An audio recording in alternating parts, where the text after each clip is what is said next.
Divya Himachal TV में आपका स्वागत है। आप देख रहे हैं आज दोपहर हिमाचल। आइए शुरुआत करते हैं दोपहर तक की कुछ चुनिंदा खबरों से। किसानों के समर्थन में खूब उबला आक्रोश। सोसाइटी के स्टोर रूम में आधी रात लगी आग, जल गया सब कुछ। दुकानदार भी मास्क पहनने के लिए ग्राहकों को कर रहे जागरूक। दुकान से सामान चाहिए तो मास्क लगाकर आएं। एक गांव जिसे 60 साल बाद नसीब हुआ रास्ता। गन्ने के इस अमृत को सहेजने वाले फिक्रमंद आखिर है कहां? अब समाचार विस्तार से।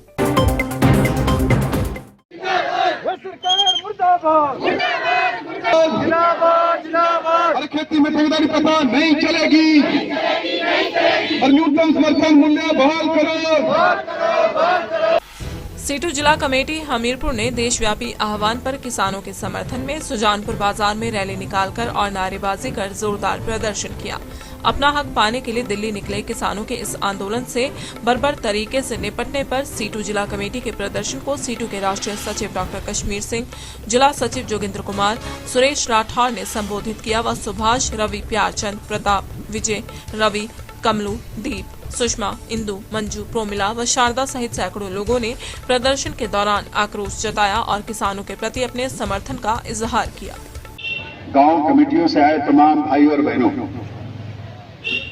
वैसे बहुत सारे लोगों को बड़ा अजीब लग रहा होगा कि मजदूर किसानों के समर्थन में प्रदर्शन कर रहे हैं। तो हम लोग आधे किसान हैं आधे मजदूर हैं, ये बात तो है। खेती भी करते हैं और मजदूरी भी करते हैं। जिसमें कहते थे, जिसमें जो भी आवश्यक वस्तु थी उनका जो स्टोरेज था, उनका जो भंडारण था, उसके लिए एक सीमा निश्चित थी। मगर इन कानूनों को खत्म करने से वो सीमाएं समाप्त कर दी गई हैं। जो सरकार ने पहले फसलों का न्यूनतम समर्थन मूल्य जिसको एमएसपी कहा जाता था वो तय करती है, उसको सरकार ने खत्म कर दिया है। उसको कॉरपोरेट कंपनियों के हवाले देने की साजिश सरकार ने रची है। इसके विरोध में ये प्रदर्शन है, क्योंकि ये कानून खत्म करने से और जिस तरीके से नए कानून लाए हैं, पूरी तरह से किसान खेती जो है कॉरपोरेट कंपनियों और ठेकेदारी प्रथा के हवाले हो जाएगी। इसलिए पूरे देश का किसान आज लड़ रहा है और उसी के संदर्भ में आज हमीरपुर के सुजानपुर के अंदर इस तरीके का धरना प्रदर्शन रैली यहाँ पे आयोजित की जाती है। और आने वाले समय के अंदर ये मोदी सरकार ये कानून खत्म नहीं करती है तो हर गांव से सीआईटू और किसान। गौहर मंडी जिला के गौहर क्षेत्र की दिस्यांज कृषि सेवा सहकारी सभा के स्टोर रूम में अचानक आग लगने से करीब 1 लाख रुपए का नुकसान हुआ है। शुक्रवार रात करीब 2 बजे जैसे ही स्टोर रूम से आग की लपटें निकली तो साथ के घरों से लोग बिस्तर छोड़कर बाहर निकल गए। उन्होंने घटना की सूचना संबंधित सेल्समैन को दी। हालांकि जब तक फायर ब्रिगेड की टीम मौके पर पहुंची तब तक अंदर रखा सारा सामान आग की भेंट चढ़ चुका था। सभा के सचिव प्रमोद कुमार ने घटना की पुष्टि करते हुए बताया कि स्टोर रूम में रखे वाउचर, नई स्टेशनरी, कंप्यूटर व प्रिंटर सहित अंदर रखा गया सारा फर्नीचर पूरी तरह से जल गया है। गौहर पुलिस सूचना मिलते ही घटनास्थल पहुंचकर आग के कारणों का पता लगाने में जुट गई है। पुलिस के अनुसार प्रारंभिक तौर पर यह घटना शॉर्ट सर्किट के कारण हुई है। एसएचओ गौहर सूरम सिंह ने कहा कि पुलिस मामले की गहनता से छानबीन कर रही है। जी सर, मैं रात को तकरीबन सोए थे घर में और रात को तकरीबन मेरे को कोई 1:30-2 बजे यहाँ से फ़ोन किया किसी ने कि यहाँ पर जो है आग लग चुकी है, आप आने की कृपा करें। तो हम यहाँ पर आए तो देखा यहाँ पर बहुत से आदमी इकट्ठा हो गए थे और फिर हमने फायर ब्रिगेड वालों को बुलाया, फिर आग बुझाई, फिर पुलिस वाली भी कार्रवाई हुई। फिर देखा हमने हमारा सारा जो वाउचर वगैरह पुराने सब कुछ जल चुके थे, जैसे कि उसमें कंप्यूटर था, प्रिंटर था, सब कुछ जल कर जो है ख़त्म हो चुका था। बताया जा रहा है ऐसे कि ये शॉर्ट सर्किट के होने के कारण जो है आग लगी हुई है। जहाँ जब ये आग की जो घटना की सूचना मिलने के बाद आपसे पहले जो है यहाँ कौन कौन पहुँच चुके थे?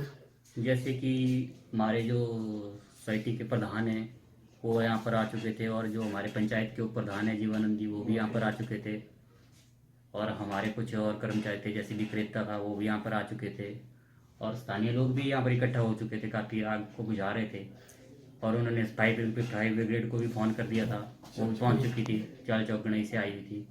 अगर फायर ब्रिगेड ना आती तो शायद ये पूरी बिल्डिंग तबाह हो सकती थी, है ना? जी सर।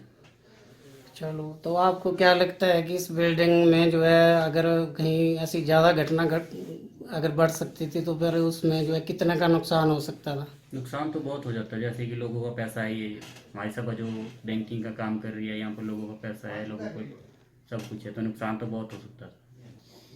तो आपके अनुमान से जो है यहाँ कितना नुकसान लगता है? हमारे अनुमान से तो लगभग ऐसा तकरीबन 1.5-2 लाख के करीब करीब नुकसान हुआ है। चलो प्रमोद जी, आपने अपने विचार जो यहाँ साझा किए। अच्छा, अभी कार्रवाई जारी है ना आगे? जी सर। आज भी आ रहे हैं कोई मंडी आपकी सोसाइटी के जो जैसे है? कि हमने प्रबंधक कमेटी की मीटिंग भी बुलाई हुई है। बाकी कोरोना महामारी को लेकर सरकार व प्रशासन द्वारा लगातार लोगों को इस संक्रमण से बचने के लिए जागरूक किया जा रहा है। ऐसे में दुकानदार भी अब सामाजिक दूरी बनाए रखने, मास्क का प्रयोग करने और नियमित रूप से हाथ धोने आदि को लेकर लोगों को प्रेरित कर रहे हैं। ऐसे में आवाह देवी, टिहरा व खादा क्षेत्र में अधिकतर दुकानदार बिना मास्क पहुंचे ग्राहकों को मास्क पहनने के लिए जागरूक कर रहे हैं। स्थानीय व्यापारी बाकायदा दुकानों के बाहर पोस्टर लगाकर नियमित रूप से लोगों को जागरूक कर रहे हैं। स्थानीय दुकानदारों ने बताया कि लॉकडाउन के बाद वे नियमित रूप से ग्राहकों को सैनिटाइजर व मास्क पहनने के लिए प्रेरित कर रहे हैं, लेकिन कुछ लोग अभी भी बिना ध्यान दिए खरीदारी कर रहे हैं। ऐसे में उन्होंने दुकानों के बाहर पोस्टर लगा रखे हैं कि मास्क पहनकर ही खरीदारी करें, क्योंकि बिना मास्क दुकानों से सामान नहीं दिया। ऊना जिला के कुटलहड़ की बल पंचायत में परनालिया सनहाल गांव को करीब 60 वर्ष बाद पक्का रास्ता मिल गया है, जिससे लोगों में खुशी की लहर है। बताते चलें कि भाखड़ा बांध बनने के दौरान गोविंद सागर झील का जलस्तर बढ़ने से यहां के लोगों को दूसरे स्थान पर जाना पड़ा था। इस दौरान कुछ लोग अन्य राज्यों व अन्य जिलों में चले गए तो कई लोग झील के किनारे बस गए थे। इनमें से कई लोग परनालिया सनहाल में रहने लगे थे। वर्ष 1959 में यहां आकर लोगों ने अपने लिए भूमि खरीदी थी, लेकिन संपर्क मार्ग से गांव दूर था, इसलिए कोई जरूरी सामान लोग अपने सिर पर ही उठाकर अपने घर तक पहुंचाते थे। कोई रास्ता नहीं था। यहां गांव में कुछ लोगों की मिल्कियत भूमि के चलते रास्ते में कई अड़चने आई, लेकिन एक लंबे अरसे के बाद सड़क से गांव तक पक्का रास्ता मिल रहा है, जिससे लोगों में खुशी की लहर है। लोगों ने सरकार से आग्रह किया है कि जो रास्ता पेंडिंग है उसे भी बनवाया जाए। बहुत अच्छा लग रहा, क्योंकि सानू बीडीओ साहब और पंचायती राज मंत्री ਤਾਂ पंचायत ने काफ़ी सहयोग दिता, इस करके ये रास्ता 60 साल बाद बनया। हुण अजे गेडा काम चल रहा है, तो बाकी पैसा आएगा तो फिर गेडा चलेगा काम। ठीक है। हाँ जी। सुनने में आया कि इस रास्ते के लिए आपने अपनी निजी भूमि भी दी है। हाँ, देनी पड़ी, जब बिच अड़चन आ गई, नहीं लोगों ने बना दिता, तो इस करके अपनी भी देनी पई फिर। हाँ, इस करके फिर हूँ कहना ये रास्ता ऊपर से बनाया, नहीं तो नीचे था पहले। ठीक है। हाँ, उन्होंने नहीं बन देता। तो ये जब आपके घर तक गांव तक रास्ता नहीं था, तो सड़क से लेके गांव तक सामान जो आता था कैसे आता था? सिर पर उठाना पड़ता था। कांगड़ा जिला के उपमंडल इंदौरा के अधीन आते मंड क्षेत्र के किसान यहां फसलों के साथ साथ पारंपरिक तरीकों से बनाए जाने वाले उत्पादों के लिए भी विख्यात हैं। इन दिनों मंड क्षेत्र में गन्ने की फसल की कटाई का काम शुरू हो चुका है और पारंपरिक तरीके से गुड़ भी खूब बनाया जा रहा है। ऐसे ही किसान हैं जिन्होंने इस पारंपरिक विधि को अपने बुजुर्गों से सीखा है और आज गन्ने को मिल में ना पहुंचाकर खुद इसके रस से गुड़ बनाकर अपने और अपने परिवार का पालन पोषण कर रहे हैं।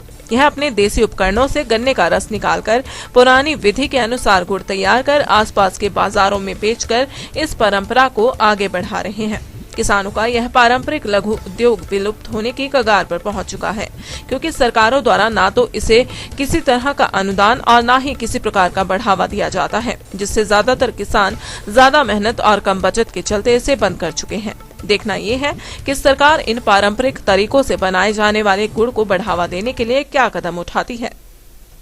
मैं कुलदीप सिंह सन ऑफ मिल्खा सिंह मंड मझवाए का रहने वाला है, तहसील इंदौरा, जिला कांगड़ा का रहने वाला है। तो असी अपना गन्ना लगाया है जी, तो आ मशीन रखी है जी बेलना पीड़ने वाला इनू, तो ये अं पढ़ाई करके गन्ने की पढ़ाई करके तो रस असी इस हौद च लियाने हैं। ਹੌਜ਼ 'ਚ ਲਿਆਉਣੇ ਤੋਂ ਬਾਅਦ 'ਚ ਅਸੀਂ ਇਹਦੇ ਜੀ 5 ਟੀਨ ਕੜਾਹੇ ਦੇ ਵਿੱਚ ਪਾਉਂਦੇ ਹਾਂ, ਛੋਟੇ ਕੜਾਹੇ 'ਚ ਸਾਫ ਸਫਾਈ ਕਰਕੇ ਪੁਣ ਕੇ ਰਸ ਵਧੀਆ, ਤੇ ਉਸ ਤੋਂ ਬਾਅਦ 'ਚ ਅਸੀਂ ਉਹ ਜਿਹੜਾ ਰਸ ਆ ਅੱਗੇ ਕੜਾਹੇ 'ਚ ਲਿਆ ਕੇ ਉਹਦੀ ਸਫਾਈ ਕਰੀਦੀ ਹੈ ਜੀ, ਵਧੀਆ ਸਫਾਈ ਕਰਕੇ ਤਾਂ ਪਿਓਰ ਦੇਸੀ ਗੁੜ ਬਣਾਈਦਾ ਜੀ, ਤੇ ਦੇਸੀ ਗੁੜ ਬਣਾਈਦਾ ਜੀ ਪਿਓਰ। ਤੇ ਆ ਅਸੀਂ ਇਹਨਾਂ ਨੂੰ ਪਿੰਡਾਂ ਵਿੱਚ ਵੇਚਦੇ ਆ, ਕੋਈ ਇੱਥੇ ਸਾਡੇ ਬੇਲਣੇ ਤੇ ਵਿਕ ਜਾਂਦਾ ਆ, ਤੇ ਆਪਣਾ ਪਰਿਵਾਰ ਦਾ ਪਾਲਣ ਪੋਸ਼ਣ ਕਰੀਦਾ ਜੀ। ਤੇ ਸਾਨੂੰ ਸਰਕਾਰ ਇਹਦੇ ਵਾਸਤੇ ਕੋਈ ਵਧੀਆ ਇੰਪਲੀਮੈਂਟ ਤੇ ਵਧੀਆ ਸਾਧਨ ਨਾਲ ਸਾਨੂੰ ਇਹਦਾ करने ਦਾ सपोर्ट करे। दिव्य हिमाचल टीवी के लिए मेलवा से सुनील कुमार की रिपोर्ट।